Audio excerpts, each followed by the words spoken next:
New episode of Story of Success in which we interview prominent Egyptian figures. We'll be back with our guest after the break, so stay with us. Our guest today is a prominent Egyptian figure who excelled in a variety of fields, including the field of medicine as well as the field of photography. You also enjoy the arts, including playing the piano. Today, I'm honored to have with me Dr. Mohammed Rifat.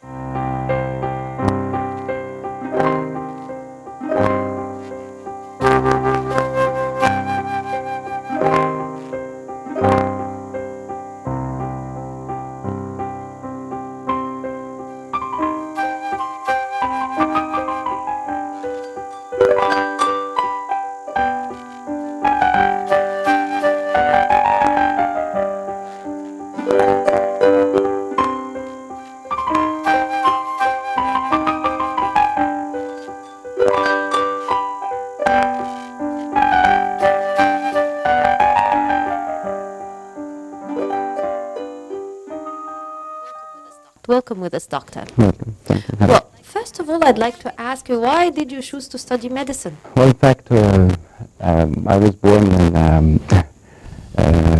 a family, in a medical family. In fact, my father was a doctor, and he actually encouraged me to go to medicine, and I used to attend with him some of his operations and surgeries when I was in preparatory stage of the school. And I started to like the subject, but perhaps I've chosen a different specialty from my father. But from this time I started to think of medicine, and in fact he encouraged me a lot, and I studied hard, and during secondary school I managed to get into the school, a medical school. But you chose surgery as well, so in what way there was a difference between you and your father? My father was actually doing the surgery of urology, which is dealing with the kidney diseases. I've chosen plastic surgery in particular because I was actually fond with the idea of reconstructive surgery, where you can put things back to normal. You have abnormal things, you put them back to normal. So this idea was actually, I got intrigued with it when I was in my school, even when I was a child playing with my toys. So I just like to put things back to normal when they are disorganized. From that time, I found that actually plastic surgery was the specialty which is close to my interests, and I started to get into the school, and then I went into a very long training actually. Were your master's degree and PhD also about plastic surgery, or were they about surgery in general? In surgery in general, because we usually start as a surgery in general, and then we go into different specialties. In fact, I also had training in cancer surgery, and then I got specialized in plastic surgery, and this is what I'm doing now. It's mainly reconstructive, where we reconstruct deformities or patients presenting with deformities following, for example, cancer removal or following birth defects or trauma, in addition to the aesthetic surgery. But my main branch of work is actually reconstructive, which I feel is more helpful to patients and people who need it. You mentioned that there was a period of time where you specialized in things dealing with or surgeries dealing with cancer. Yes. Now, what's the percentage of cancer patients in Egypt, or is it a prevailing condition in the country? Well, actually, it's very hard to say because cancer is a very broad subject. Actually, it depends on whether it's in females or males or in the children. So I can't say it's really increasing, but because the population is increasing, and perhaps before we didn't have enough statistical data, but it's there, and it can happen to anyone, but it's particularly related to many reasons, and especially lifestyle and smoking and bad habits and low immunity status, depression. Many things can attribute to that. And it's just the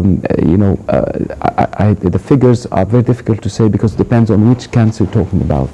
Doctor, would you tell me more about your master's and PhD degrees, please, the thesis of them? Well, the thesis was also in the field of reconstructing the defects following the cancer excision or the cancer removal of ulcers of the face. on the nose in particular. That was the master's thesis, and the PhD thesis was more or less in the same field, but it was a more advanced, where we utilize tissues in a different manner from the standard manner, which is what we call the free tissue transfer. Similar to a way when you do a kidney transplant or something, but in the same patient, we transfer tissues from one area to another. So that was my PhD thesis, and then I had different certificates, like the Fellowship of the Royal College of Surgeons, and I have European Board of Plastic Surgeons certificate, and a different variety of courses in the field, actually, and researchers as well. That means that you must have studied or traveled abroad to acquire these certificates. So would you tell me about your medical experience abroad, please? Yes, I did travel after I finished my basic surgical training here in general surgery and cancer surgery in Egypt. I traveled to United States for 6 months, and then I went to United Kingdom for 3 years. Actually, this has affected much my career, because it has made what we call refinement of your training. The basic training was acquired in Egypt, and it was very good, and I appreciate all my teachers and my professors. But when I traveled abroad, I had what we call refinement of your techniques and your skills and your knowledge. And it actually changed my career, or changed my approach to to medicine and to patients, because in addition of learning the techniques, you learn the communication skills, how to deal with patients, how to share their feelings, and how to put yourself, as we say, switch the table, or put yourself in their place, or in their seats. Yeah. And then I came back to Egypt, where I'm working now. I'm very satisfied to stay here, trying to help patients as much as I can, and I have also my practice away from the governmental hospitals. Well, when did you enter the field of photography? When were you first interested in photography? 15 years ago, it was my first time when I got my first camera. And in fact, that has relation to my career, because I was actually documenting the cases of my thesis. I needed to have my own camera, but I was just at that stage. I was just using this point and shoot technique, and then because of plenty of studies and work, I didn't have time really to approach that field in a more serious way.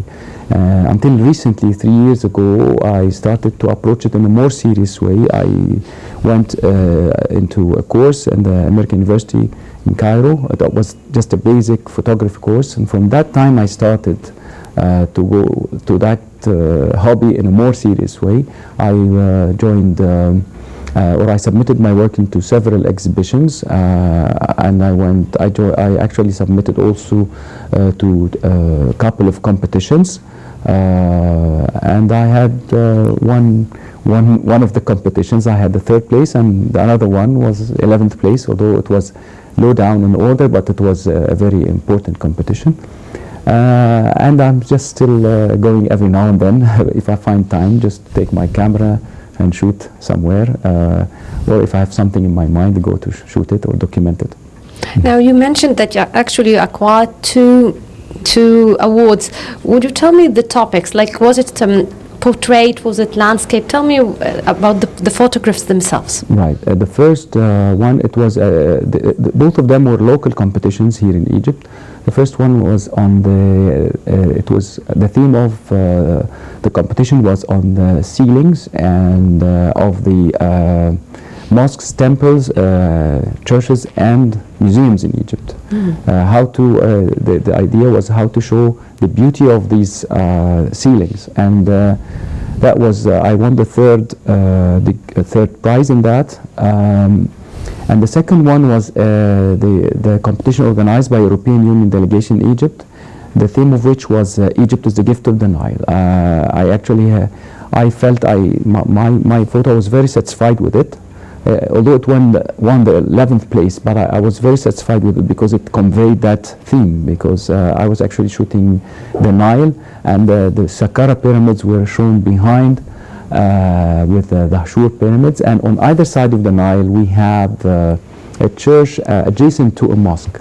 So I thought that this actually image was showing how different cultures erupted on the edge of the Nile. Perhaps I could have done better, make a better exposure, make a better focusing or technique, but the actual composition, in my own opinion, was satisfactory. Yeah, and considering that you've only started doing that recently, that's still an achievement as well. Yes, but I'm still not very satisfied with myself. I want to be better. I want to improve myself more. I keep criticizing myself, and actually I'm actually enjoying to listen to seniors when they criticize my photos, because this is a way people can help you to achieve in your career or in your hobby. Because and actually I also enjoy to listen to senior photographers who actually give me a constructive criticism, not just simply by saying it's good or bad. They can say why the picture is good and why it is bad, or how can you improve it. So that's more evaluative, more informative criticism, rather than saying, oh, it's good photograph, or it's a good picture, or it's a bad picture. You have to say why. So that's actually, I keep attending groups. We have like amateur groups, 2 amateur groups, one of them in a private club. This was the first one I joined, and the other one is a private also group, where a group of photographers meet together and they discuss their photos and how to improve them.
Now I'm interested still in the photograph where you took images or photographs of the ceilings of various monuments. Actually, that's quite interesting. So did you go to variety of sightseeings, or did you choose a particular one item that you decided that this is my hero here? Well, actually, no. I took the camera, and it took a lot of time to do that, because I have to visit many areas.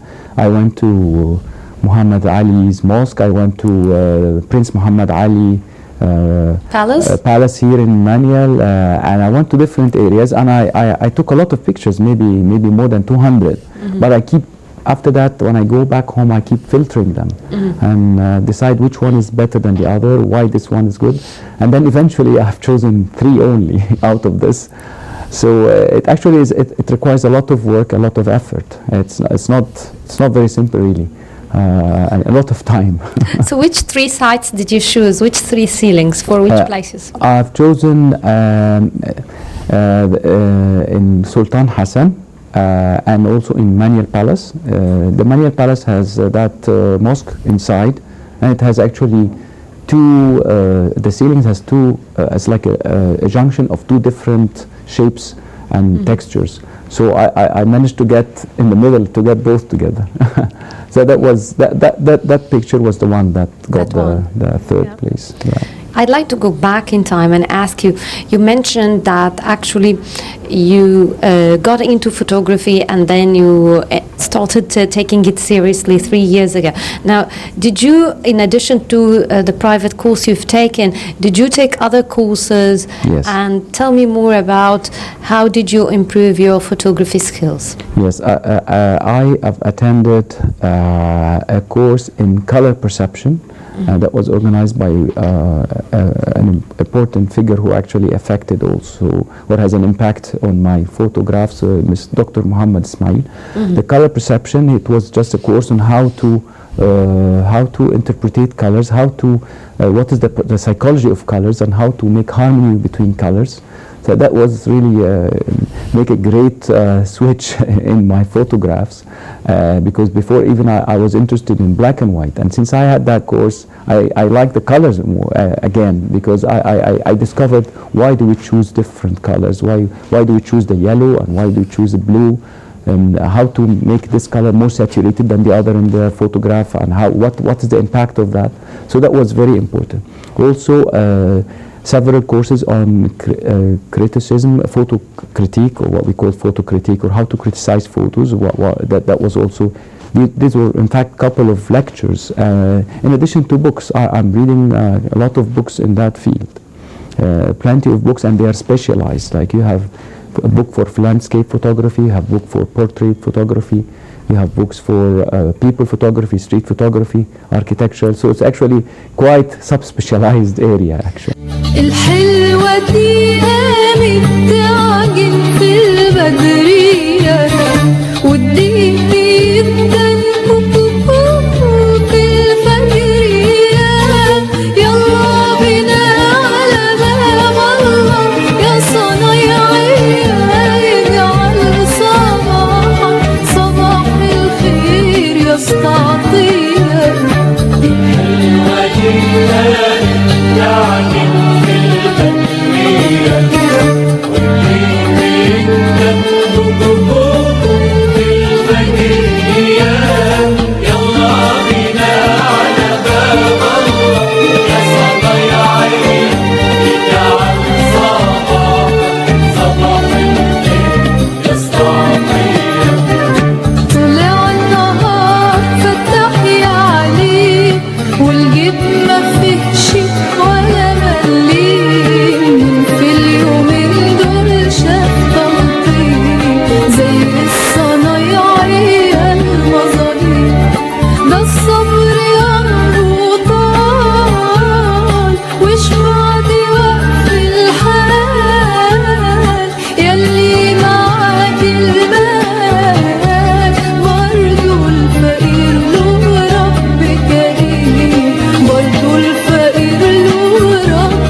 Now, there are a variety of, let's say, interests or themes that you could photograph. What's the thing that captures your eye? Like, are you into landscape, portrait? Tell me more about your preferences, actually. Yes, my preferences are three, actually: landscapes, people photography, and architecture.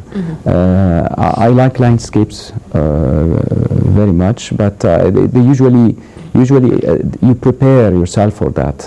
The easiest thing, because you don't take it as a catch the moment. You get your kit ready and you go to the shooting place, and so it gives me a little bit of time to get prepared. While people photography, the interest about it is just you catch the moment of people. I like the people's expression and emotions.